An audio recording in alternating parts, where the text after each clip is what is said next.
है तो मैं बुलाऊं अबुली और एल के लक्ष्मीकांत को इस मंच पर. आता मात्र ती मराठमोळी गवळण इथे सादर होते आपल्या सगळ्यांसाठी.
किशोरा हातीला तुझ्या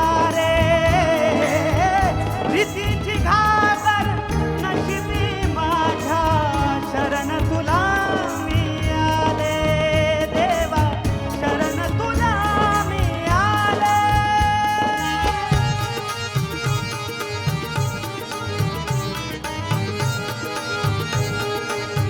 तालियों की आवाज तो आनी चाहिए.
किशोरा हाथ